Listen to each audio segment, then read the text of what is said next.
Hello बच्चों, हाय आई पूर्वी on behalf of personal tutor channel. आज हम लोग मैरीगोल्ड क्लास 5th का एक चैप्टर पढ़ने वाले हैं, माय एल्डर ब्रदर, मेरा बड़ा भाई। तो let's start with this. This story play is about two brothers who are affectionate and respectful to each other। ये स्टोरी जो है वो दो भाइयों के बारे में है जो दोनों ही एक दूसरे के प्रति बहुत अफेक्शनेट, मतलब दोनों एक दूसरे को बहुत प्यार करते थे और दोनों ही एक दूसरे की बहुत इज्जत करते थे। The story also shows that learning from our day-to-day experience is as important as what we learn from books in the school। ये स्टोरी ये भी हमें बताती है कि हम जो डे टू डे एक्सपीरियंस करते हैं वो ज़्यादा इम्पॉर्टेंट होते हैं उसके कंपैरिजन में जो कि हम बुक्स में पढ़ते हैं। This play is based on the famous story in Hindi, बड़े भाई साहब। हिंदी क्लास 9th में एक चैप्टर है बड़े भाई साहब। ये स्टोरी उस पर बेस्ड है which was written by Munshi Premchandra. So let's start with this story. Scene 1. A hostel room. Two brothers, aged 9 and 14 years, sitting at a study table. Scene 1 में बताया है कि एक हॉस्टल रूम है। दो भाई, एक की एज 9 ईयर है और एक की एज 14 ईयर है। दोनों स्टडी टेबल पर बैठे हैं। द एल्डर ब्रदर भैया is reading a book and the younger one Munna is drawing the picture of birds and animals। जो बड़ा भाई है, जो भैया है, वो बुक्स रीड कर रहे हैं, लेकिन जो छोटा भाई मुन्ना है वो ड्राइंग कर रहा है बर्ड्स की और एनिमल्स की। सो भैया, what are you doing Munna? भैया मुन्ना से पूछते, तुम क्या कर रहे हो मुन्ना? Munna, I am drawing. भैया, when will you study? Where were you in the morning? भैया बोलते हैं, फिर तुम कब पढ़ोगे? और चलो बताओ, तुम सुबह के टाइम कहाँ थे? Munna turning pale, I was playing. भैया, how can you sit with the books for hours together? बोलता है, मुंह फेरते हुए बोलता है, मैं खेल रहा था। वैसे भैया आप बताओ कि आप इतने लंबे समय तक, कितने घंटों तक एक साथ कैसे पढ़ाई कर सकते हो? भैया, that's because I want my foundation in education to be very strong। भैया बोलते हैं कि मैं चाहता हूँ कि मेरा एजुकेशन का जो बेस है, जो फाउंडेशन, जो स्टार्टिंग है, बहुत स्ट्रॉन्ग हो जाए। If the base is strong then the building will stand firmly. अगर बेस स्ट्रॉन्ग होगा तो बिल्डिंग मजबूती से खड़ी होगी। Sometimes it takes me 2 years to do 1 year work. तो बड़े भैया बोलते हैं कि कभी कभी तो ऐसा होता है कि मुझे 1 साल का काम करने में ही 2 साल लग जाते हैं। मुन्ना, भैया, you are 5 years older than me। I am and 3 class ahead of me। तो बोलते, भैया आप तो मुझसे 5 साल बड़े हो, फिर भी मैं सिर्फ 3 क्लास ही बड़ा हूँ। आप फिर भी मुझसे 3 क्लास में ही बड़े हो। I wondered why you keep writing the same words 20 times, one sentence more than 20 times, and copy the poem several times in the beautiful letters। भैया, मैं देख के बहुत चौंक जाता हूँ कि आप एक ही सेंटेंस को, एक ही वर्ड्स को 20-20 बार लिखते हैं, एक ही सेंटेंस को 20 से भी ज़्यादा बार लिखते हैं और कभी कभी तो पोएम भी बार बार कॉपी करते हैं अच्छे अक्षरों में। भैया, you know, studying English is no child's play। One has to work very hard in order to learn the subject। भैया बोलते हैं मुन्ना से कि इंग्लिश पढ़ना कोई बच्चों का खेल नहीं है, उसको पढ़ने के लिए बहुत मेहनत करनी पड़ती है। To speak or write English properly, tremendous effort is required। तो बोलते हैं इंग्लिश बोलने में और लिखने में बहुत मेहनत लगती है, बहुत एफर्ट्स लगाने पड़ते हैं। But the moment you get a chance, you run to the field, play marbles and fly the paper kites, or sit idling away with the friends for fun. Can't you sit down and study? तो बोलते हैं कि तुमने कभी सोचा है कि तुम हमेशा मार्बल्स खेलने चले जाते हो, पतंग उड़ाते हो और कभी अपने दोस्तों के साथ जाके फालतू की बातें करते हो और उनके साथ ही बैठे रहते हो। क्या तुमने कभी सोचा है कि कभी तुम आओ और बैठ के कुछ पढ़ाई करो? मुन्ना, ओ भैया, there is a big mela in the village today. तो मुन्ना बोलता है, भैया आज तो हमारे गांव में बहुत बड़ा मेला है, शुड वी गो? क्या हमें जाना चाहिए? भैया, have you ever seen me going to the fair और going to watch a cricket और हॉकी मैच? तो भैया बोलते हैं, क्या तुमने कभी मुझे देखा है मेले में जाते हुए या किसी हॉकी या क्रिकेट मैच देखते हुए? I don't go near that. मैं कभी इनके आसपास भी नहीं गया। I prefer to study above. मैं तुम्हें प्रिफर करता हूँ कि तुम बुक पढ़ो। I don't mind repeating a class for more than 2 years, but you might stay in the same class all your life. तो बड़े भैया बोलते कि मैं एक ही क्लास में 2 साल से हूँ, लेकिन तुमको वही क्लास पार करने में पूरी ज़िंदगी लग जाएगी। Do you expect to pass if you waste your time playing all the time? क्या तुम एक्सपेक्ट करते हो कि तुम हमेशा अपना टाइम वेस्ट कर दो यूं ही खेलने में? You are simply wasting father's hard earn money. तुम हमेशा ही पापा का मेहनत से कमाया हुआ पैसा वेस्ट कर रहे हो। Munna starts crying on being scolded and sobbing sound are heard, और अजीब सा ही साउंड आने लगता है। मुन्ना, भैया, I feel like running away and going back home. मुझे ऐसा लगता है कि मुझे यहाँ से चले जाना चाहिए और वापस घर जाना चाहिए। Bhaiya, now stop crying put on a nice smile, look I will make a time table for you to follow. तो बोलते भैया, रोना बंद करो और एक प्यारे से स्माइल लेकर आओ, मैं तुमको एक टाइम टेबल बना के दूंगा और तुम उसके अकॉर्डिंग चलना। तो time and schedule, time 6 AM, wash your hands, have your breakfast and sit down to study. 6 to 8 English, 8 to 9 Maths, 9 to 9:30 History, 3:30 PM then after school से वापस आ गए। 5 to 6 grammar, half an hour for trolling, 6:30 to 7 English composition, then dinner, 8 to 9 translation, 9 to 10 Hindi and 10 to 11 other subject and then to bed. Munna, भैया, when it is the time to play? भैया, play, what is the need? Munna, भैया बोलते कि खेलने की जरूरत ही क्या है? Munna, oh I love the green field, the gentle breeze, I want to jump up like a football, I like to touch and go and who sound of the kabaddi and hurry and flurry of volleyball pulls me like a magnet. As soon as I am on the field, I forget everything. तो मुन्ना भैया को बोलता है, भैया मुझे वो हरी घास, वो चलती हुई हवा और मुझे फुटबॉल की तरह जंप करना बहुत पसंद है।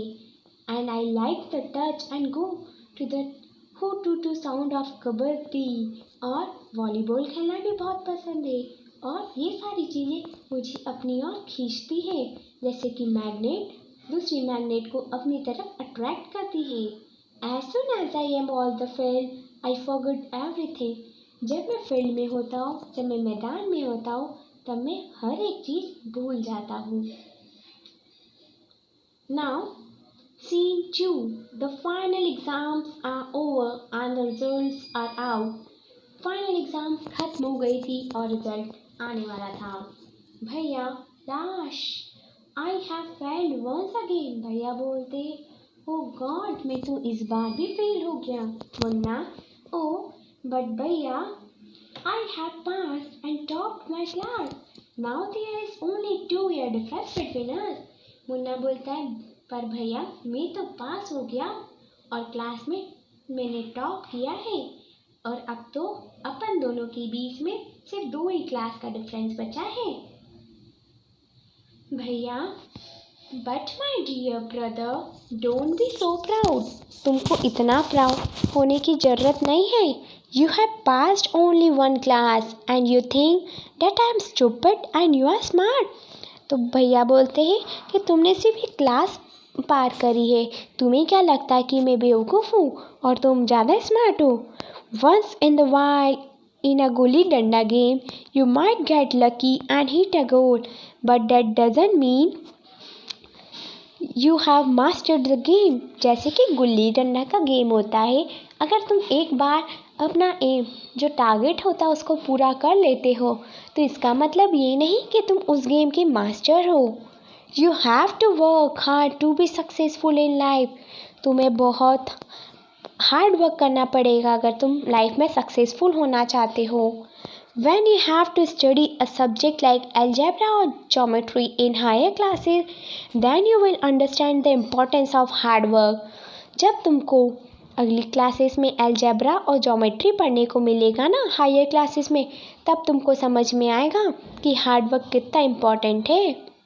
In geometry, if one write ACB instead of ABC, the answer is marked wrong। Geometry में अगर तुम ACB लिख दोगे ABC की जगह तो तुम्हारा पूरा आंसर गलत हो जाएगा। The examiner will not spare you. Examiner तुम्हें नहीं छोड़ेगा। They words by words from the text book. वो चाहेगा एग्जामिनर कि तुम हर एक वर्ड बुक से याद करो। मुन्ना, ओ बड़े भाई साहब, दिस इज स्कैरी। ये बहुत डरावना है। I don't think I want to go to the 9th class now. तो बोलता मुझे नहीं लगता कि मुझे अभी ही 9th क्लास में जाना है। But I will still complete my day homework so that I get no punishment in the class. वो बोलता है कि अभी भी मैं अपने घर पे मेरा सारा होमवर्क कर लेता हूँ ताकि मुझे स्कूल में कोई पनिशमेंट ना मिले। भैया, just today we were asked to write a short essay on the topic punctuality in 4 page. तो बोलते आज की बात ले लो, हमको बोला था कि एक शॉर्ट ऐसे लिखो पंचुअलिटी पर, वो भी 4 पेजेस में। And imagine can something be written on 4 pages still be short. क्या तुम इमेजिन कर सकते हो कि कोई चीज़ अगर 4 पेज में लिखी जाए और वो भी क्वेश्चन में लिखा है कि वो शॉर्ट है। It's also mixup. ये बहुत मिक्सअप चीज़ें हैं। Munna thinking aloud, thank god it was time for school और else the scrolling would have gone on and on. Now scene 3. The results were out once again and it was so happened that Munna passed and Bhaiya failed again. Bhaiya was really upset. Munna was also sad seeing his brother so unhappy. एक बार फिर से result आया, भैया fail हो गए और मुन्ना पास हो गया। भैया बहुत अपसेट थे। Munna was also sad seeing his brother so unhappy। Munna भी दुखी हो गया उसके भाई को दुखी देखकर। भैया now becomes gentler with Munna. भैया उसके साथ बहुत अच्छे से बिहेव कर रहे थे।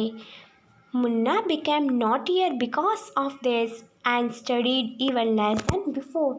मुन्ना अब बहुत नॉटियर हो गया था, बहुत मस्ती करने लग गया था क्योंकि अब उसके भैया उसको कुछ बोलते ही नहीं थे और अब तो वो पहले से भी कम पढ़ने लगा था।